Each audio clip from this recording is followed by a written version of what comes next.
irmãos, nesta noite, um texto que se encontra no Evangelho de João,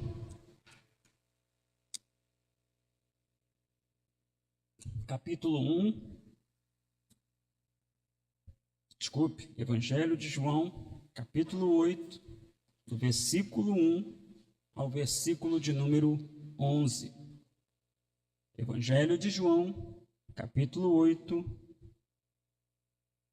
do versículo 1 ao versículo de número 11.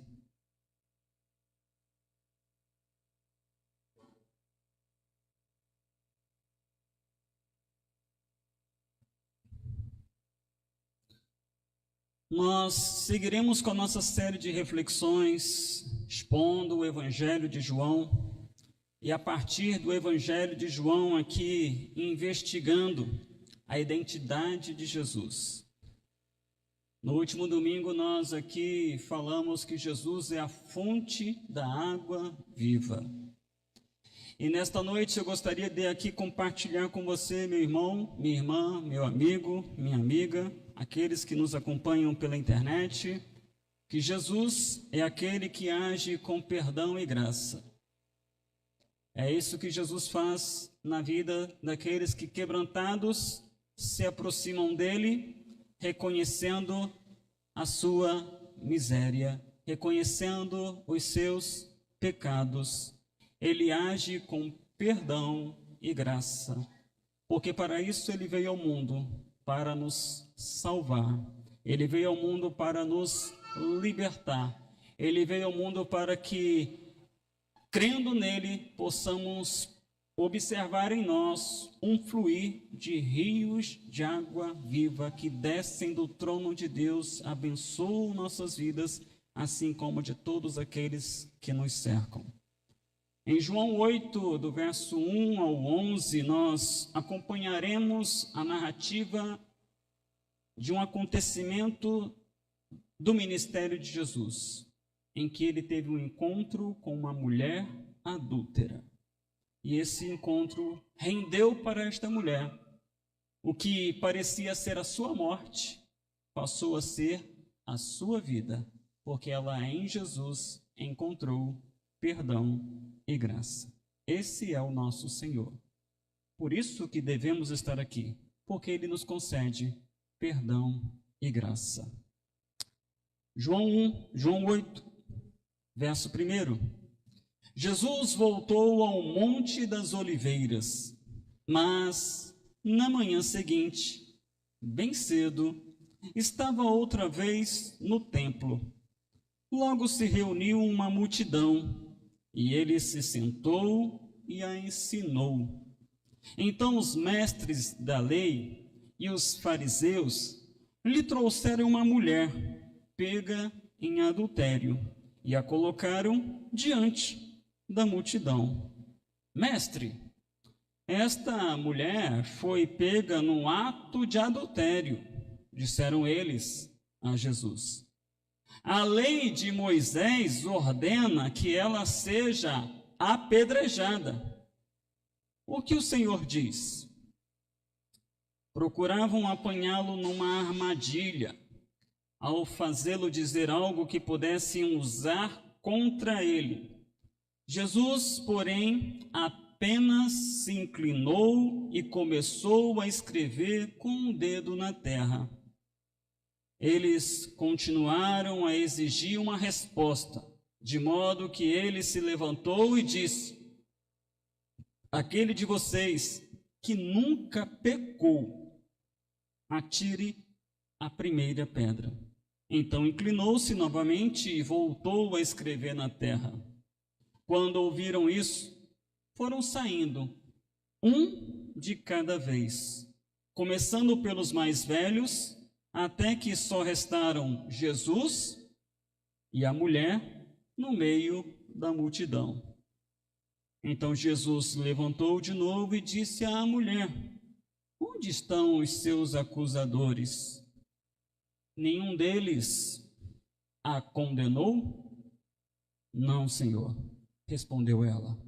E Jesus disse: eu também não a condeno. Vá e não peques mais. Vamos orar? Pai, estamos diante da Tua palavra, que ela é rica, ela é maravilhosa, ela é uma palavra, meu Pai, que nos surpreende com o tamanho de sabedoria que observamos na vida de nosso Senhor Jesus Cristo.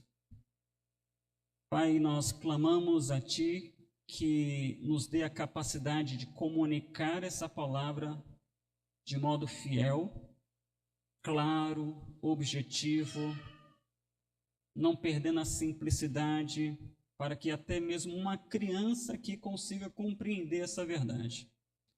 E que os ouvidos que estão aqui ou que nos acompanham por nosso canal no YouTube estejam abertos para ouvir, entender e aplicar essa verdade nas suas vidas. Em nome de Jesus. Amém. Quem é Jesus? Jesus é aquele que age com perdão e graça. Jesus, nesse texto, meus irmãos, a ideia que quero aqui destacar, ele silencia um grupo de religiosos corruptos, perversos e cruéis, confrontando sua real condição de pecado, enquanto que ele concede perdão e graça a uma mulher reconhecidamente pecadora que fora exposta a um vexame público. Jesus, aqui, nesse episódio, ele silencia um grupo seleto do judaísmo, que eram os mestres da lei e os fariseus, mas que eram reconhecidamente corruptos, perversos e cruéis, confrontando-os na sua condição real de pecadores, enquanto que ele concede perdão e graça a uma mulher que era também pecadora, mas que ali estava numa condição de vítima, porque aqueles homens perversos a usaram para pôr Jesus em uma situação de constrangimento. Ela foi exposta, ela foi humilhada, mas no final ela foi restaurada. E aqueles que a humilharam, e aqueles que queriam pôr Jesus à prova, e aqueles que queriam causar constrangimento a Jesus, saíram dali envergonhados. Jesus é aquele que age com perdão e graça na vida de pecadores arrependidos que precisam e reconhecem que precisam de socorro. E por precisarem de socorro, eles não saem da presença de Jesus. O que você vai observar nesta noite é que um grupo de pecadores se amontoou no entorno de Jesus.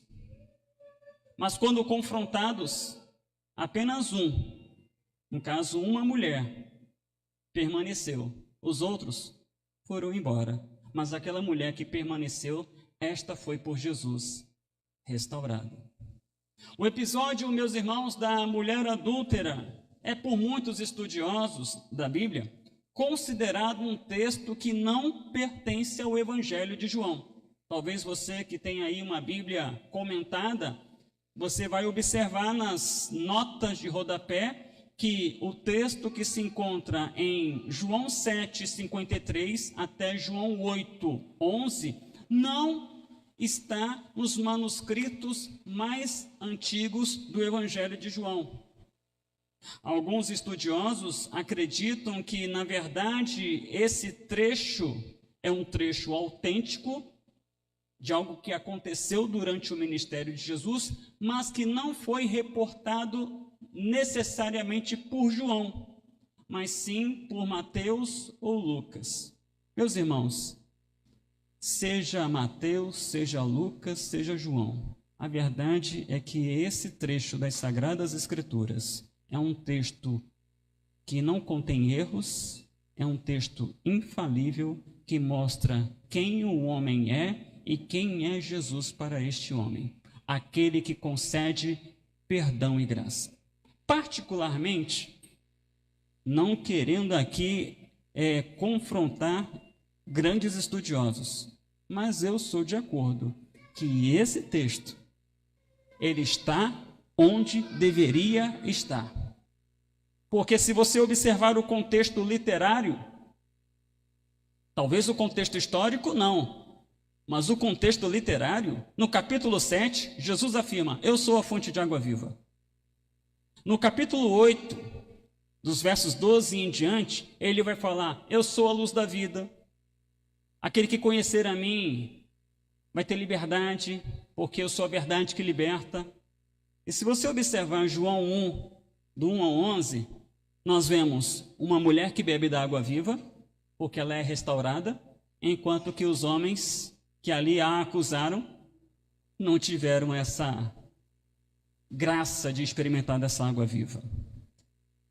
Ali havia uma escuridão muito grande por causa do pecado, seja da mulher no seu adultério, seja daqueles homens na sua maldade, na sua crueldade, na sua perversidade. E Jesus trouxe luz, e diante da luz, aquela mulher permaneceu diante de Jesus, enquanto que aqueles homens preferiram ir embora.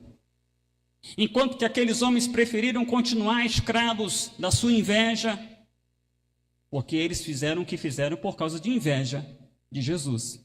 Aquela mulher permaneceu com Jesus e ela encontrou liberdade. Então, irmãos, ainda que os estudiosos digam que esse texto não faz parte do Evangelho de João, mas sim do Evangelho de Mateus ou Lucas, em termos literários, ele está aonde Deus queria que ele estivesse. Essa é a fé que eu tenho. É um texto verídico de fatos que aconteceram durante o ministério de Jesus. Fatos que mostram o quanto Jesus tem poder para dar àquele que necessita o que ele mais almeja: perdão, graça. Porque Jesus silencia religiosos corruptos, perversos e cruéis, que queriam pôr Jesus numa situação de constrangimento, seja com a população. Se Jesus dissesse que deveria perdoar aquela mulher, Jesus arrumaria um problema com a população. Se Jesus dissesse: não, nós temos que cumprir a lei e esta mulher tem que ser apedrejada, Jesus arrumaria um problema com o Império Romano. Era essa a intenção deles, colocar Jesus numa situação de constrangimento. Mas em meio a esse contexto perverso, né, que a religião às vezes ela demonstra uma perversidade que lhe é peculiar. Talvez você já tenha tido contato com a religião ou com religiosos que você olha e fala: quanta crueldade, quanta perversidade, quanta maldade, quanta corrupção. Mas Jesus, naquele contexto, silenciou a estes e conferiu à mulher, que era pecadora, sim, merecedora da morte, sim, mas ele lhe concedeu perdão, graça.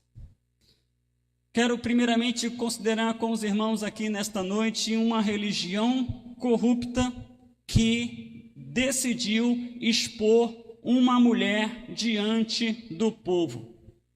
Versos 1, 2 e 3 de João capítulo 8. Se você analisar o contexto, perceberá que Jesus estava trabalhando.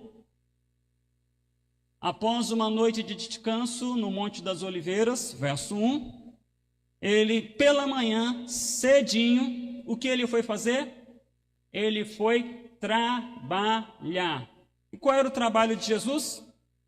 Lembremos dos ofícios de Jesus. Jesus tinha o ofício profético, sacerdotal e real. E ele estava aqui trabalhando o seu ofício profético. No templo em Jerusalém, ele se pôs a ensinar o povo peregrino que ali estava. Muito provavelmente, era uma das épocas das festas, as quais Jesus, com os seus discípulos, seguia, como todo bom judeu, seguia para as festas religiosas em Jerusalém. E ali estava ele trabalhando. E durante o seu trabalho, que começou logo cedo, ele foi interrompido. Alguns religiosos decidiram interromper o trabalho de Jesus com uma questão relacionada à lei de Moisés. Mas não havia sinceridade em seus corações. Eles não estavam ali pelo o zelo da palavra de Deus. Eles estavam ali para armar uma cilada para Jesus Cristo, de modo a promover um constrangimento público, ou até mesmo levar Jesus a ir de encontro ao Estado romano. Os mestres da lei e os fariseus eram os mais conhecedores da Bíblia naquela época. E eles então interrompem Jesus em seu ensino para lhe trazer uma mulher que, segundo o texto declara, foi pega em flagrante adultério. E eles expõem essa mulher sem pudor algum, expõem essa mulher diante da multidão, que ali estava ouvindo os ensinamentos de Jesus. Imagina o vexame, imagina a humilhação, imagina a situação daquela mulher que já sabia que estava errada, porque ela foi pega em flagrante adultério. Ela sabia que estava errada, mas analise o contexto. Uma multidão censurando, os acusadores apontando, e Jesus ali sentado, percebendo todo esse cenário de corrupção, perversão e crueldade. É interessante perceber, irmãos e irmãs, que aqueles homens que trouxeram a mulher até o encontro de Jesus odiavam Jesus. Eles odiavam Jesus. Eles não consideravam os ensinos de Jesus. Eles diziam até mesmo que os sinais que Jesus fazia, os milagres que ele fazia, era pelo poder de quem? De Satanás. Mas naquele momento eles, de modo muito tendencioso, se aproximaram de Jesus para suscitar uma questão teológica relacionada à lei de Moisés em relação à mulher que foi pega em adultério. Eram religiosos, meus irmãos, mas a corrupção também adentra na vida de muitos religiosos. Eram religiosos aos quais Jesus confrontou em muitas ocasiões durante o seu ministério. Eles não estavam preocupados com a lei, muito menos estavam preocupados com o valor do casamento, muito menos preocupados com a família, porque às vezes tem religiosos que levantam a bandeira do casamento, da família, e aí vai ver o homem lá, está no terceiro casamento, quarto casamento. Que valor é esse que ele dá ao casamento e à família, se ele já passou por várias relações fracassadas? Hipocrisia, corrupção. Porque a corrupção, meus irmãos, a gente sempre pensa logo em alguém roubando dinheiro, né? Mas corrupção é quando valores são deteriorados na vida. E esses homens eram corruptos. Poucos se importavam com a Bíblia, poucos se importavam com o zelo, o valor, a defesa do casamento, poucos se preocupavam com a família. Na verdade, eles estavam ali só para causar, usando uma expressão dos jovens, eles queriam causar, perturbar, sabe? Implicar. E quem sabe, até mesmo colocar Jesus numa situação de rota de colisão com o Império Romano. Era isso o que eles ansiavam. Não era amor. O que movia aqueles homens até Jesus não era amor, mas sim uma cilada. Era uma cilada. Não havia ali na vida daqueles religiosos nenhum amor a Deus, nenhum amor à lei do Senhor, nenhum amor ao casamento, à família, mas sim um ódio contumaz. Sabe, aquele ódio que se fica assim, até envergonhado. Poxa, gente, você não está indo muito além da conta não, porque a pessoa era alguém tomada pela raiva, pelo rancor, pelo ódio que tinham para com Jesus, a fonte de água viva. Eles não aceitavam Jesus. E a mulher pega no ato de adultério, era uma pecadora, sim, mas naquele momento ela se tornara uma vítima da religião corrupta que não media esforços para causar embaraço em Jesus. Eles não reconheciam Jesus em nenhum dos seus ofícios. Aquilo que a população, os peregrinos que iam nas festas, começavam a reconhecer, ele é o profeta, não, ele é o Messias, que o próprio João Batista disse, ele é o Cordeiro de Deus. Aqueles homens não reconheciam nada disso, mas de modo ardiloso, de modo baixo, eles tentavam colocar Jesus contra a multidão, ou mesmo contra o império. E aqui eles tentaram isso, requerendo de Jesus que ele agisse naquele instante como um juiz no tribunal. Era isso que eles queriam de Jesus. E a primeira consideração que faço, meus irmãos, nesta noite, a partir desse episódio da mulher adúltera, é que é preciso que tratemos com zelo, temor e tremor. Qual é o propósito da nossa religião? Qual é o objetivo da religião que eu professo? Por que eu sigo a Jesus Cristo? Qual é a intenção da religião neste mundo? Tiago, não Tiaguinho, mas o irmão de Jesus, que eu falei Tiago, ele, parou de novo. Mas o irmão de Jesus, ele disse que a religião pura e verdadeira aos olhos de Deus, o Pai, é esta. Tiago 1:27. Cuidar dos órfãos e das viúvas em suas dificuldades e não se deixar corromper pelo mundo. Tiago era muito prático.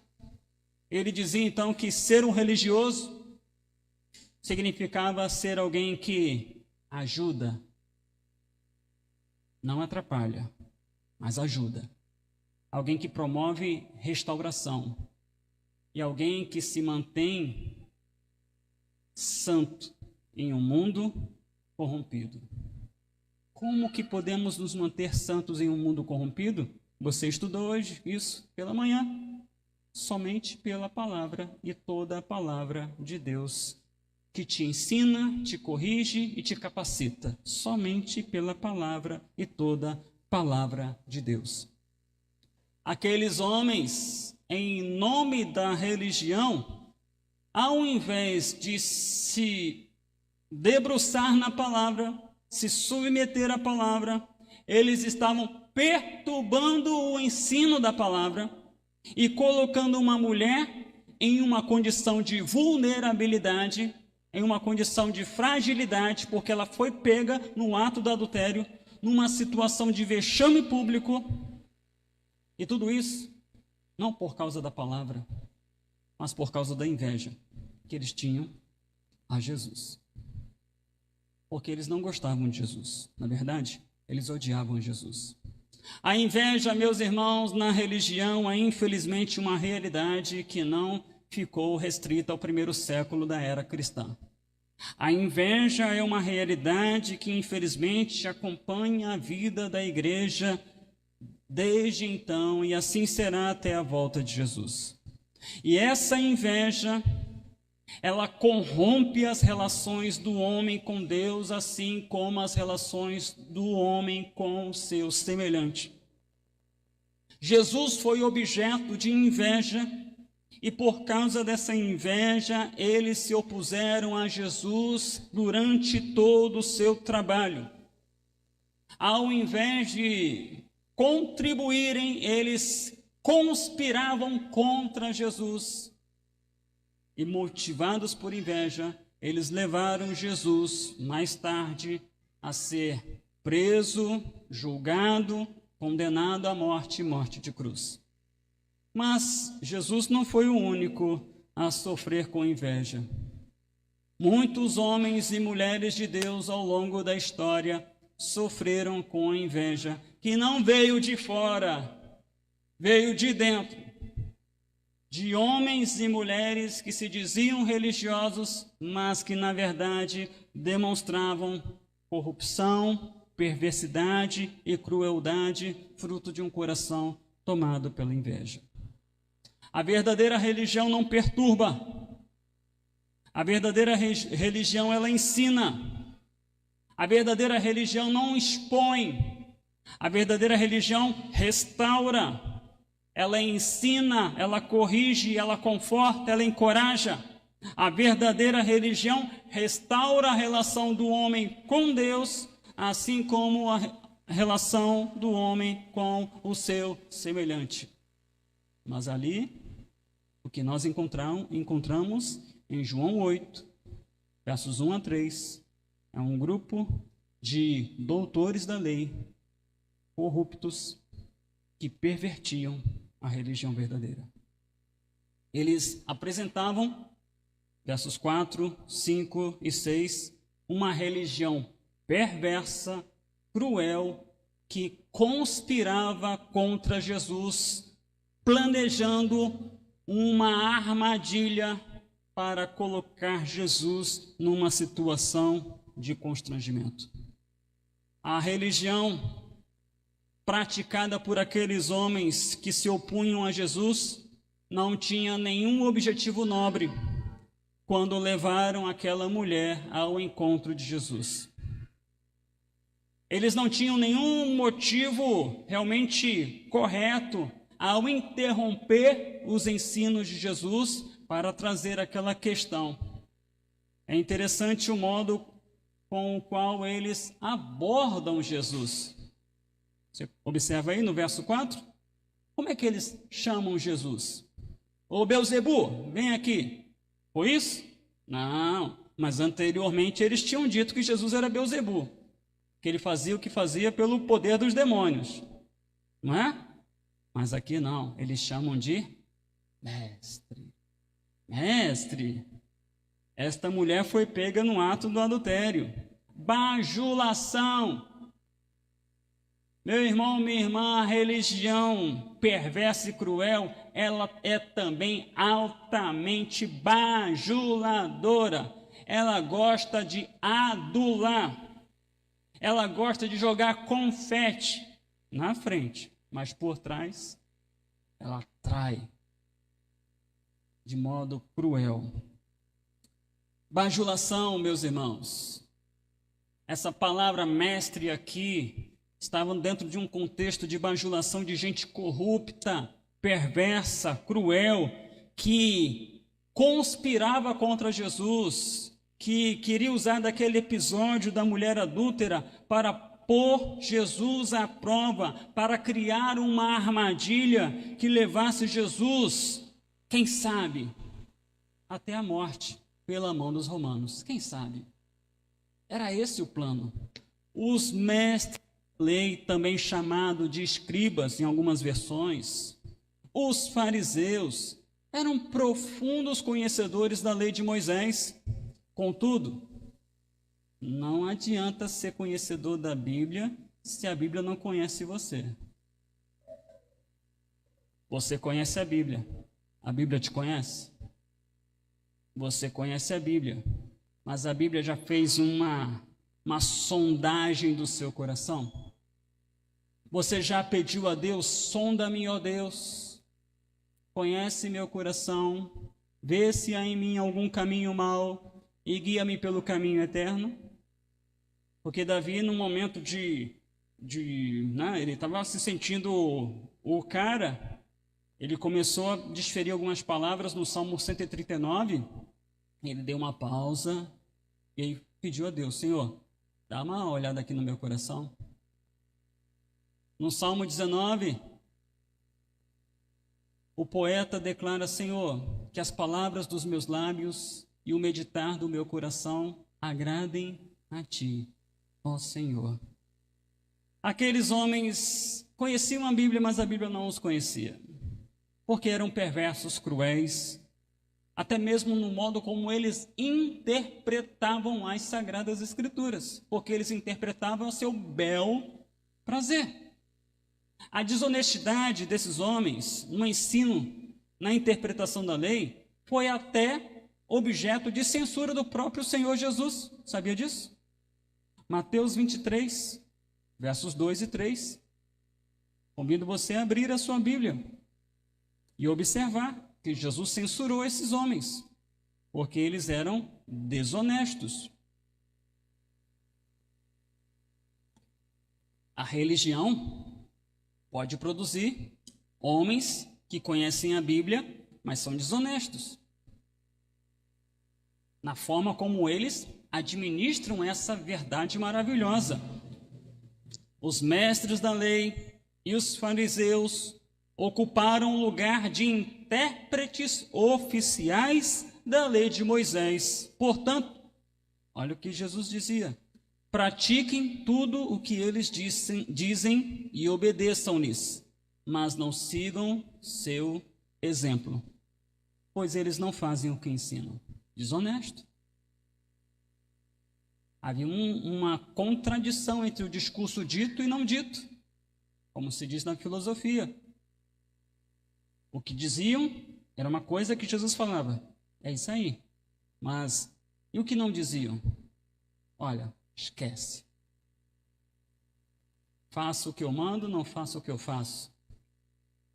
Mas esses homens tinham uma linguagem aduladora, bajuladora, e levaram até Jesus uma mulher pega em ato de adultério, e queriam que ele agisse como um juiz, um tribunal, para que Jesus tomasse para si a responsabilidade de aplicar a lei prescrita na lei de Moisés. E a lei, o que dizia a lei a respeito do adultério? Levítico 20, verso 10.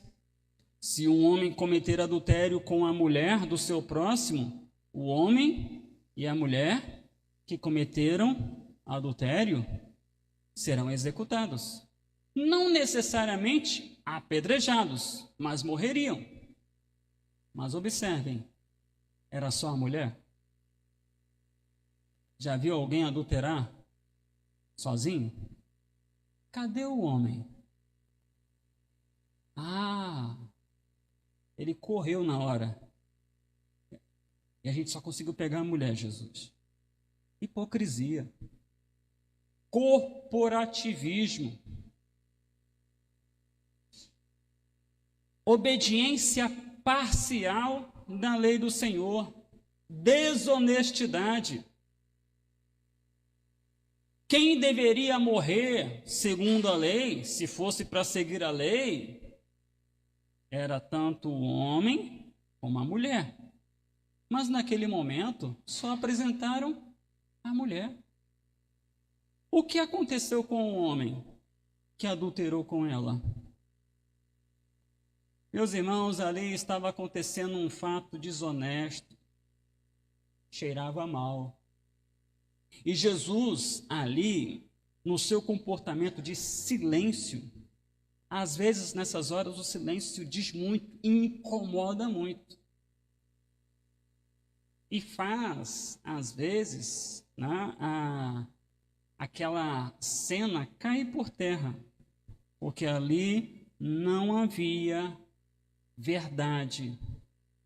Quem sabe, até mesmo o adúltero estava ali, condenando aquela mulher, junto com os seus parceiros. Porque o homem gosta de parcerias, né? Para fazer o que não deve. Às vezes estava ali. Ela foi pega em adultério.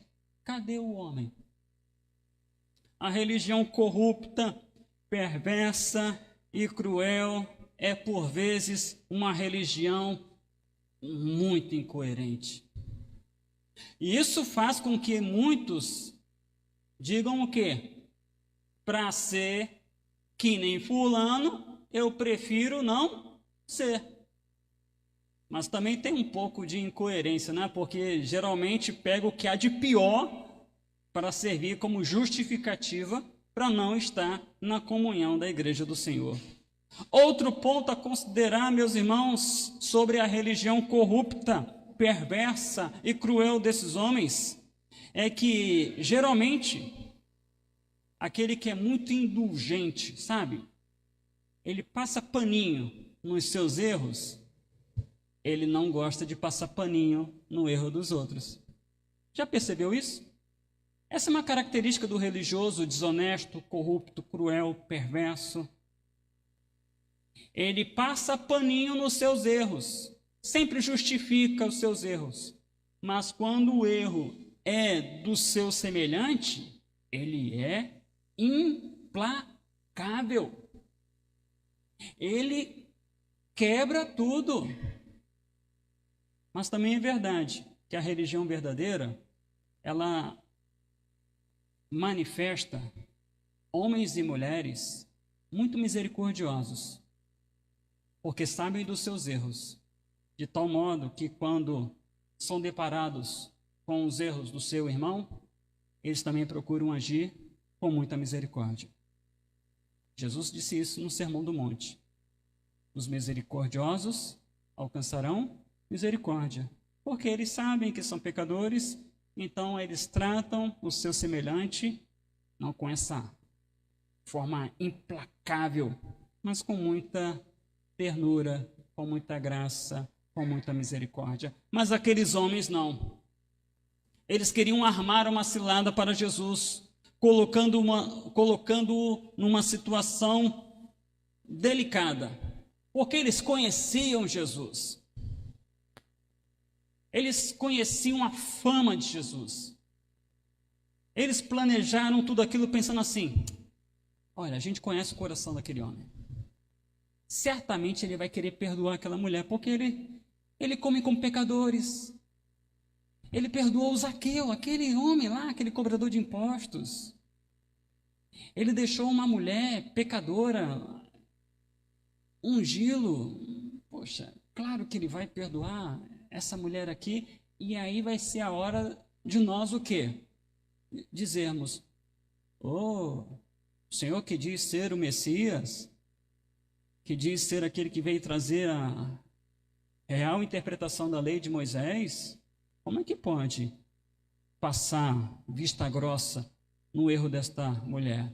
Ou, se ele fosse cair na conversa deles e falasse: sim, ela tem que morrer porque ela pecou e o salário do pecado é a morte, a gente chega lá no Pôncio Pilatos e diz: tem um homem aí que se diz rei dos judeus, que está inclusive se tornando o juiz, o júri, e está mandando o pessoal para a morte porque adulterou.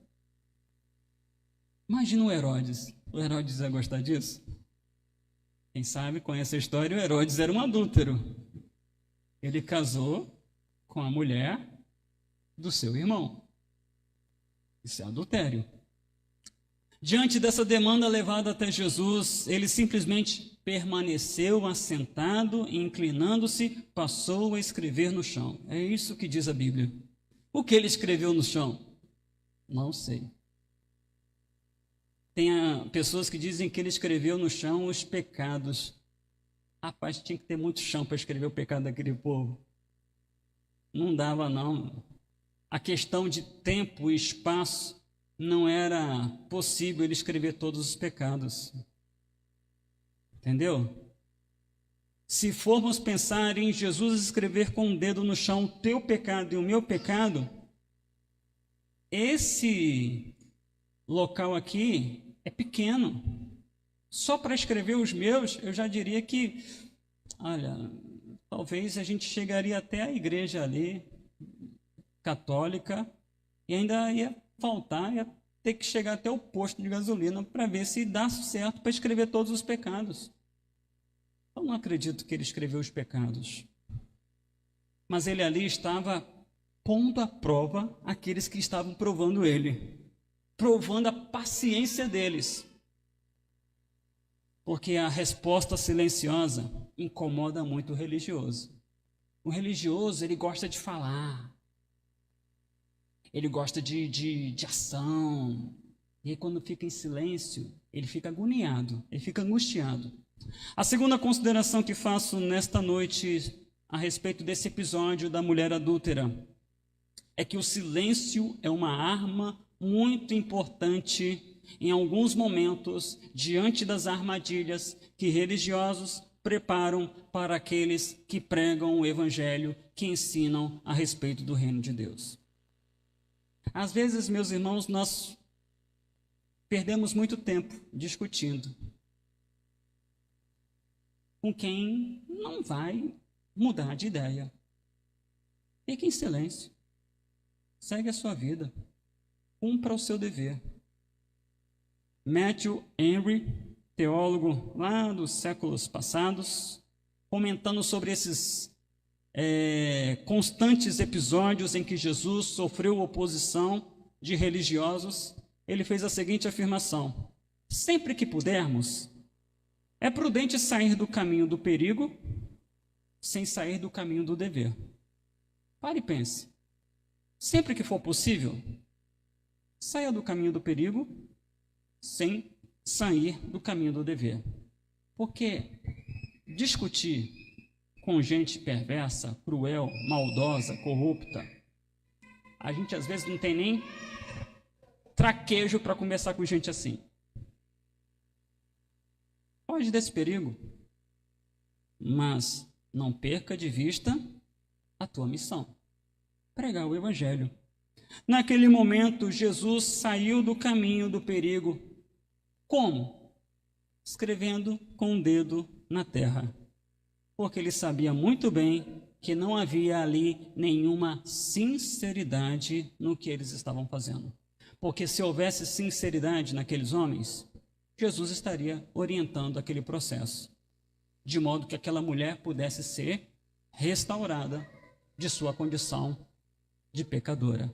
Mas ele sabia que ali não havia sinceridade. E uma religião corrupta, perversa, cruel, ela então, diante desse cenário de Jesus meio que se fazendo de surdo, acabou envergonhada. Essa religião saiu e ali ficou uma mulher pecadora que alcançou do Senhor perdão e graça. Versos 7 até o verso 11. A corrupção, perversão, crueldade daqueles homens era tanta que eles não ficaram contentes em ver Jesus ignorando, porque Jesus os ignorou naquele momento, escrevendo com o dedo no chão, e eles insistiram com Jesus. Olha o que diz o texto. Eles continuaram. Olha, não era o mestre? Você falaria assim com o seu mestre? Nós exigimos uma resposta. A bajulação esqueceu e agora eles estavam subindo o tom. Nós exigimos uma resposta. É assim, meus irmãos, a religião. Ela começa com bajulação, mas daqui a pouco ela perde o tom. E eles ali estavam querendo de Jesus uma resposta, porque no final das contas eles queriam constranger Jesus. Jesus se fez de surdo àqueles que queriam usar uma mulher pecadora como uma isca para colocá-lo contra a opinião pública ou contra o Estado romano. Mas com a insistência deles, ele parou de escrever com o dedo no chão e disse com uma sabedoria, meus irmãos, que é inigualável: aquele que não tiver pecado, que atire a primeira pedra. A resposta de Jesus àqueles homens, meus irmãos, foi uma resposta de uma inteligência, de tal modo que ele não foi nem para um lado nem para o outro. Ele nem disse que sim nem que não. Ele só falou: olha, eu não vou ser juiz, resolvam vocês. Vocês que resolvam isso. Eu não vim aqui para ser juiz, eu vim aqui para salvar. Vocês que resolvam isso. E às vezes, meus irmãos, é algo que você tem que começar a aprender. Quando as pessoas, você percebe que a maldade, fala assim: olha, você que resolve isso.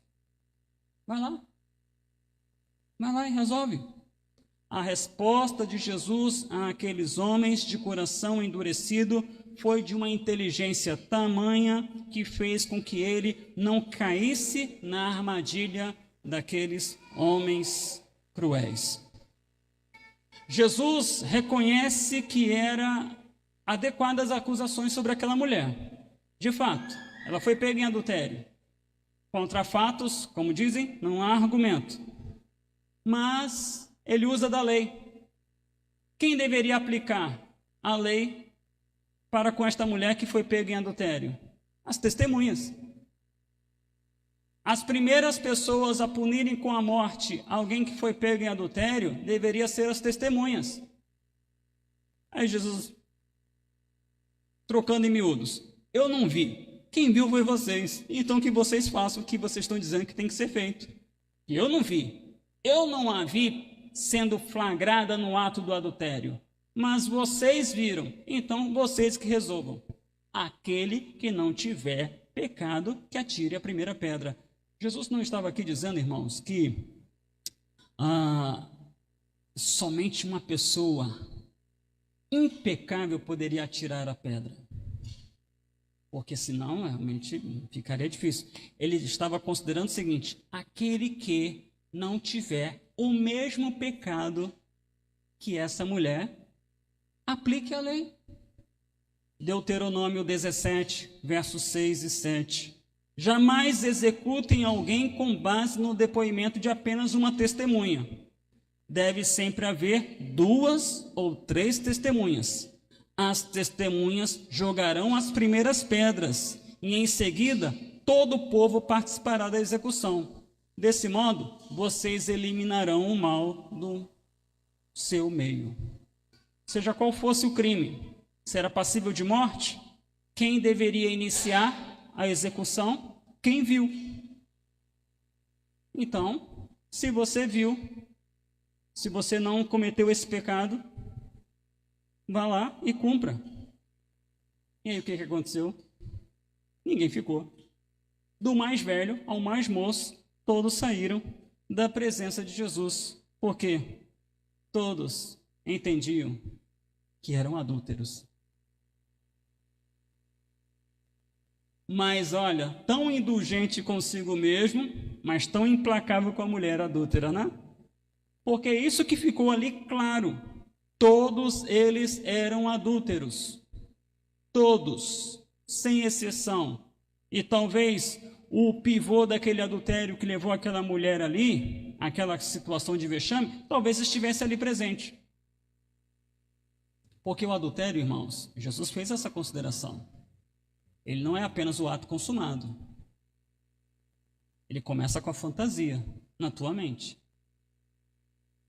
Ele não é, eu fui para a cama. Não, ele começa aqui, ó, na imaginação. E ninguém ficou. Ninguém ficou porque, meus irmãos, no final das contas, eles não queriam apedrejar aquela mulher. Ela era apenas uma isca. Eles queriam, na verdade, pegar Jesus. Mas Jesus agiu com sabedoria, com perdão, com graça. Que aqueles homens não quiseram. Porque se eles eram adúlteros, ali estava quem poderia perdoá-los do seu adultério. Mas quando a luz resplandeceu, Opa, vamos embora, porque quem quer continuar num pecado, diante da exposição da luz, ele vai para mais longe da luz possível, ou seja, ele se infiltra em densas trevas. É assim que acontece. Mas saíram todos. A mulher poderia ter saído? Poderia, mas ela não saiu. Interessante isso, não é? Já que os acusadores foram embora, por que eu vou ficar com esse homem aqui? Ela poderia simplesmente ter tripudiado sobre esses homens, viu? Ninguém teve peito para me acusar, ninguém teve peito para me condenar. Não. Ela ficou calada porque ela sabia que estava errada e estava diante de alguém em quem ela pôde observar ser diferente. E ali ela permaneceu. Os homens deixaram Jesus, mas a mulher permaneceu naquele lugar sem desferir qualquer palavra contra seus acusadores. Ela sabia muito bem que ela tinha pecado. Ela sabia muito bem que o seu pecado era passível de morte. E ela sabia muito bem que ela estava diante do único que tinha autoridade para aplicar a lei. Mas ela ouviu de Jesus, não a aplicação da lei, mas a aplicação da graça. Mulher, foi essa expressão que Jesus usou para aquela mulher. Essa não é uma expressão, meus irmãos, em que você está menosprezando uma mulher. A expressão mulher, na época de Jesus, era uma expressão para enaltecer a figura feminina. Ele usou essa mesma expressão para sua mãe. E ele agora estava usando para uma mulher adúltera. Mulher, onde estão os teus acusadores? Alguém a condenou? E qual foi a resposta dela? Não, Senhor. Eu também não te condeno. Vá e não peques mais. Jesus estava ali dizendo, eu te perdoo, mas não faça mais isso. A luz da vida alcançou a vida daquela mulher. Por isso que eu não tenho dificuldades de enxergar que o texto da mulher adúltera está exatamente onde ele deveria estar. Porque no verso seguinte, 8, 12, 13, 14, Jesus vai falar sobre ser ele a luz da vida. Então, o texto para mim, ele é preciosíssimo e ele está aonde deveria estar. Não deveria estar nem em Mateus, nem em Lucas, ele está aonde Deus queria que ele estivesse. Porque aquela mulher naquele momento, ela bebeu da fonte de água viva.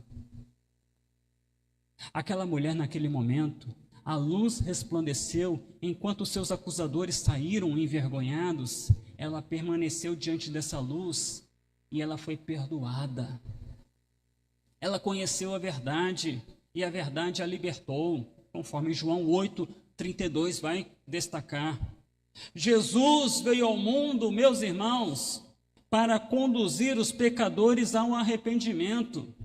Jesus veio ao mundo para promover restauração daquele que estava perdido em seus pecados. Os acusadores da mulher adúltera tiveram a oportunidade de receberem perdão e graça. Contudo, preferiram sair daquele recinto, enquanto que a mulher ali permaneceu e ouviu de Jesus: eu não te condeno. Eu não te condeno. Eu sei que você está errada, mas eu te perdoo. Mas não faça mais isso.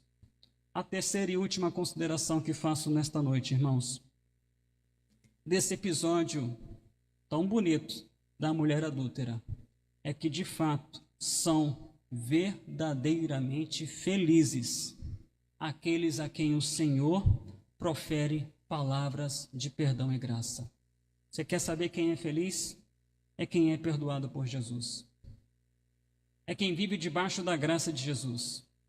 Quem reconhece que é um pecador, mas um pecador salvo, remido pelo sangue de Jesus. Não há nada melhor do que sair da presença de Jesus com uma palavra de perdão e graça. Naquela ocasião, uma multidão de religiosos corruptos, perversos e cruéis saíram da presença de Jesus com vergonha. Mas uma mulher pecadora saiu da presença de Jesus com perdão e graça. O que havia em comum entre essa mulher e esses religiosos eram todos adúlteros. Mas uma alcançou perdão e graça porque ela permaneceu ali diante de Jesus. O propósito, meus irmãos, da verdadeira religião é manter-se incontaminada deste mundo, segundo Tiago. Um mundo corrupto, perverso, cruel, desonesto. Para quê? Para que conduzamos as pessoas a essa experiência com Jesus. Para que conduzamos as pessoas à restauração espiritual, emocional, inclusive física. A restauração de casamentos, a restauração de famílias, por causa da pregação do Evangelho de Jesus. É aí para isso que Jesus nos chamou, para sermos ministros da reconciliação, representantes do governo de Deus neste mundo. Contudo, diante dos ataques que a falsa religião promove, e como? Mantenha-se firme em seu propósito de ensinar o Evangelho, de pregar o Evangelho, de promover o bem na vida das pessoas, ao invés de cair no erro de agir de igual modo a esses opositores da cruz de Cristo. Por quê? A verdadeira alegria é sair da presença de Jesus, não envergonhado. A verdadeira alegria é você tem um encontro com Jesus e você sai desse encontro com Jesus com perdão e graça sobre sua vida. Davi disse, após receber o perdão de Deus, depois de ter adulterado com Batseba. Salmos 32, versos 1 e 2. Como é feliz aquele cuja desobediência é perdoada, cujo pecado é coberto. Sim, como é feliz aquele cuja culpa o Senhor não leva em conta, cuja consciência é sempre sincera. Os religiosos foram silenciados por Jesus, porque eram corruptos, perversos e cruéis, ao mesmo tempo em que o Senhor Jesus concedeu perdão e graça a uma mulher pecadora, que Deus reverteu o mal em bem. De um vexame público, Deus promoveu salvação à sua vida. Amém? Vamos orar a Deus?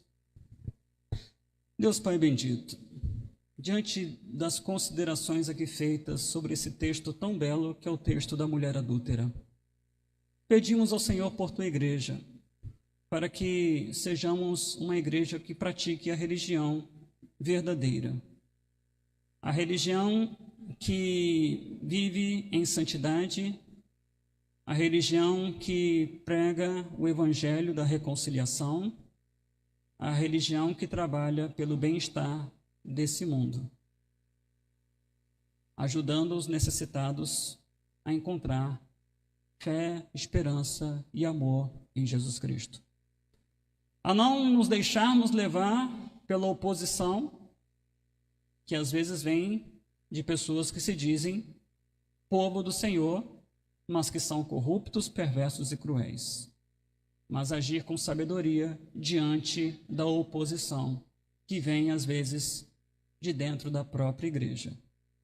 E Deus, se há corações aqui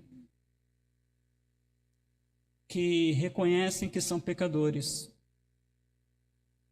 que eles possam encontrar nesta noite o perdão e a graça que vem do Senhor Jesus. É a oração que lhe fazemos em nome de Jesus. Amém.